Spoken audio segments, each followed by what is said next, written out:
Assalamualaikum warahmatullahi wabarakatuh. Nama saya Siti Syalisha Nurrahma dari kelas 11 Sija 1 SMKN 1 Cibinong. Di sini saya akan mempresentasikan tentang studi kelayakan usaha jamur tiram. Pertama, pengenalan produk jamur tiram. Jamur tiram merupakan jamur pangan yang telah menjadi makanan sehari-hari yang cukup populer. Jamur ini bisa dibudidayakan untuk dijual maupun sebagai konsumsi sendiri. Lalu yang kedua ada profil usaha.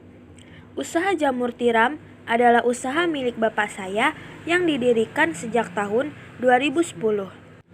Usaha ini berada di Bogor, Jawa Barat, Pasir Jambu, Kampung Kebun Rumput yang bertepatan dengan rumah saya sendiri. Yang ketiga, bahan dan cara membuat jamur tiram. Jamur tiram terdiri dari bahan-bahan bibit, serbuk kayu, orea, dan kapur. Cara membuatnya yaitu serbuk kayu diayak terlebih dahulu agar kotoran tidak terbawa. Setelah diayak, serbuk kayu dicampur dengan dedek dan kapur, lalu diaduk dan diberi air.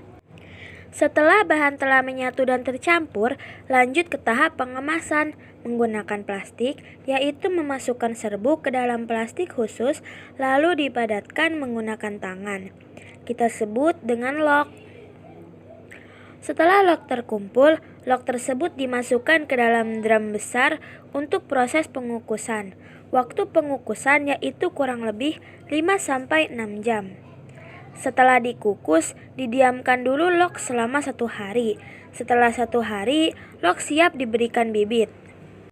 Setelah dibibit, diikat, lalu ditaruh di rak produksi dan ditunggu selama 3 bulan.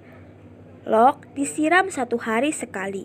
Lalu, setelah 3 bulan, jamur siap dipanen. Nah, di sini saya memiliki gambar serbuk kayu dan lokan yang sudah diikat, serta bibit jamur yang disimpan di dalam botol. Lalu ada proses pengukusan di dalam drum selama 5-6 jam. Yang keempat yaitu gambaran usaha jamur tiram. Banyaknya masyarakat yang menyukai kuliner menggunakan jamur tiram membuat usaha ini sangat menarik untuk dijalankan.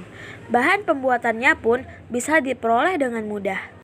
Contoh kuliner jamur tiram. Yang pertama ada nugget jamur, yang kedua ada crispy jamur, yang ketiga ada gulai jamur. Tentu saja kuliner menggunakan jamur tiram sangat diminati oleh khalayak ramai dan membuat jamur tiram menjadi usaha yang layak untuk dilakukan. Yang kelima yaitu pemilihan tempat usaha jamur tiram. Bapak saya memilih tempat usaha jamur tiram di rumah, yaitu dengan 2 gubuk untuk log, yaitu untuk tempat produksi, 1 tempat untuk membibit, dan 1 tempat untuk membuat log. Yang keenam, melakukan promosi. Bapak saya melakukan promosi dengan cara turun langsung ke pasar dan menitipkan jamur ke tukang-tukang sayur dan menjual online. Sehingga bapak saya bisa menitipkan jamur kepada tukang sayur dan tukang sayur menjualnya sehingga bapak saya akan mendapatkan keuntungan. Yang ketujuh, perlengkapan usaha jamur tiram. Peralatan yang dibutuhkan untuk menjalankan usaha jamur tiram yaitu plastik, tali rapia, drum, terpal, ayakan, plastik log, dan karet. Nah, di sini saya akan menunjukkan gambar-gambar yaitu gambar plastik. Di sini plastiknya digunakan untuk plastik log dan tali rapia untuk mengikat log. Lalu, di sini ada gambar terpal. Terpal digunakan sebagai alas untuk mengayak serbuk kayu dan sebagai alas untuk pembuatan log. Dan ada gambar ayakan yang digunakan untuk mengayak serbuk kayu agar kotorannya tidak terbawa. Yang kedelapan yaitu penetapan harga. Bapak saya menetapkan harga per kilo Rp12.000 untuk dititipkan ke pasar. Lalu di pasar dijual dengan harga sekitar Rp15.000-Rp17.000 per kilogram. Yang kesembilan adalah resiko usaha. Yang pertama, resiko usaha pembuatan jamur tiram adalah jamur yang tidak jadi akibat hama, cuaca, ataupun kesalah pembuatan. Yang kedua, pemasaran yang kurang berjalan juga menjadi resiko usaha. Yang ketiga, berkurangnya jumlah pembeli atau konsumen yang membuat penurunan penjualan jamur tiram. Analisis SWOT. Berikut ini adalah analisis SWOT dari usaha jamur tiram. Yang pertama, strength atau kekuatan. Jamur merupakan salah satu komoditas pertanian yang penting karena dapat menjadi mata pencaharian bagi masyarakat. Yang kedua, adanya manfaat jamur bagi kesehatan membuat industri jamur menjadi tumbuh. Yang ketiga, weakness atau kelemahan, yaitu potensi untuk mengembangkan usaha jamur belum dapat direspon secara maksimal oleh perusahaan. Yang kedua, persaingan dalam harga. Dan yang ketiga, kapasitas produksi belum optimal.